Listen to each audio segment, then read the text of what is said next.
Good evening, everyone. My name is John. I have decided to share this experience on this channel so that my colleagues can listen to it and be cautious on the road at night. I've been working as a long-distance truck driver for over 20 years, and I have never experienced anything as strange and out of the ordinary as this before. That night started out as a routine trip from West Virginia to Arizona City, a trip of approximately 2,000 kilometers. Everything was going smoothly until the lightning started and the thunder was rolling. An intense thunderstorm forced me to take a detour. The GPS showed that the usual route was on danger alert, marked in red, with a delay of more than 2 hours. I assumed the road would be flooded and several trucks would have been stranded there, so I didn't want to risk getting stranded in the middle of the road.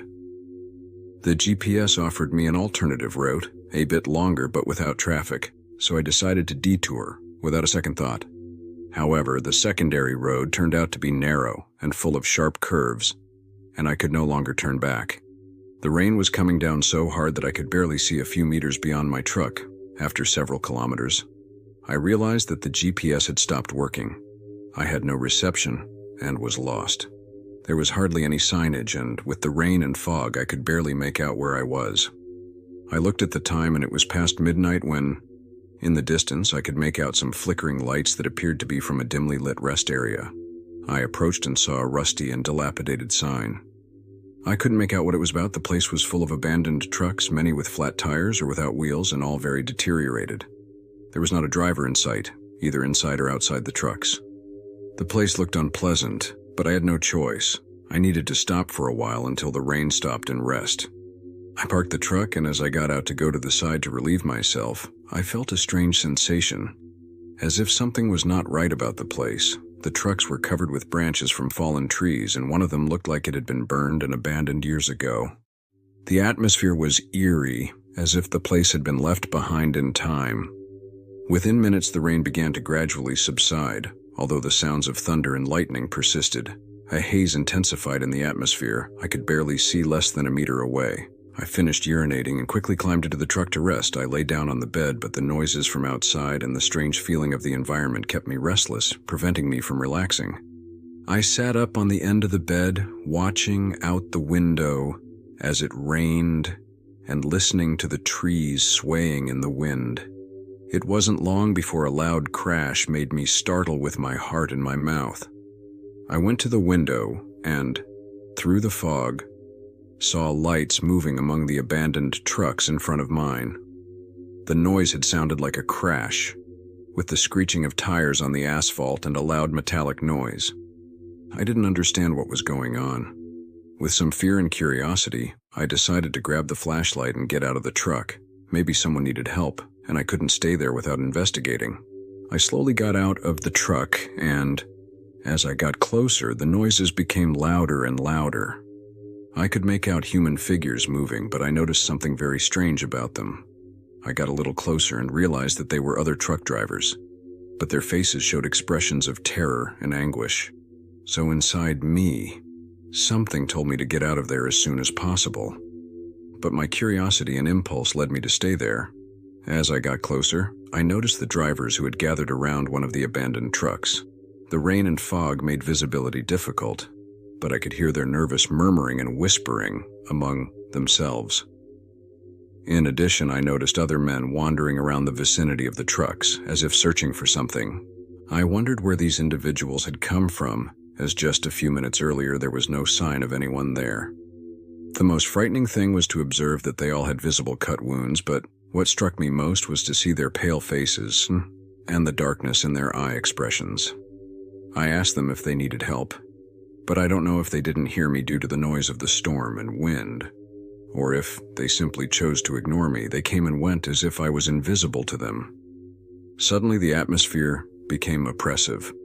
I felt an icy breeze running through my whole body.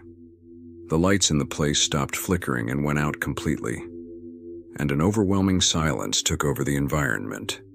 At that precise moment, I perceived the pungent smell of gasoline and burnt scrap metal. Suddenly, in front of my eyes, accidents began to unfold again and again, a chain of crashes under an intense storm on a route that repeated itself tirelessly. One truck was consumed in flames with no way for the driver to escape.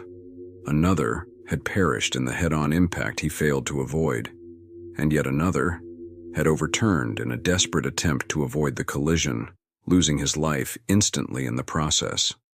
It was absolute chaos. The fatal screams and wails of these men could be heard.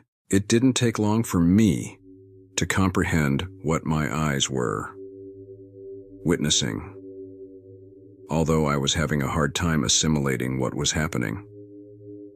I was in shock, trying to get back to the truck, but my legs refused to go back. Suddenly, one of the figures slowly approached me. A figure's body and part of his face were covered with burns, his clothes in tatters like old rags. It seemed to be trying to communicate, but it barely babbled and mumbled with evident suffering. He limped as he walked and emanated a very strong smell of burning. The terror I felt at the moment was indescribable. I tried to move, but my body did not respond due to the paralyzing fear that seized me. When the figure raised his arm pointing at me, all the individuals turned to look at me. With each step closer to me, he kept whispering incoherent words that I could not understand. My legs seemed to be pinned to the ground, unable to move. I was completely immobile, unable to react. At that moment, lightning struck nearby with a deafening roar that threw me to the ground. When I managed to sit up, I rubbed my eyes repeatedly. To my surprise, the drivers and abandoned trucks had completely disappeared in milliseconds. There was nothing but my truck amidst the darkness and the sepulchral silence of the place. The first thing I did was to run and quickly climb into my truck, my heart pounding a mile a minute. My mind tried to find a logical explanation for what had happened, but every attempt was in vain. I started the engine and carefully maneuvered to turn around and head back to the main road. The rain continued to fall heavily, but this time there were no strange noises or mysterious figures around me. As I made my way along the secondary road that eventually led me back to the main road, I decided to turn on the radio. The poor coverage only allowed me to tune in to a local station in the area, but at least it would provide me with some company in the middle of the storm. I reset the GPS and regained the signal, confirming that I had left behind the congested route I had abandoned miles earlier. I felt a brief relief at being able to continue on my usual route, although my mind was still blank as I processed what had happened moments before. I turned up the volume of the radio when I heard about an accident that had occurred miles back on the route I had turned off.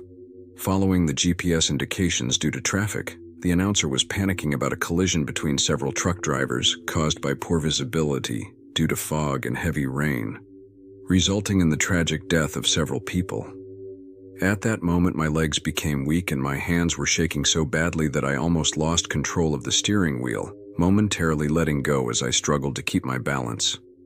The thought that everything I had experienced at that resting place had happened on the main road I had to take hours earlier caused me to panic.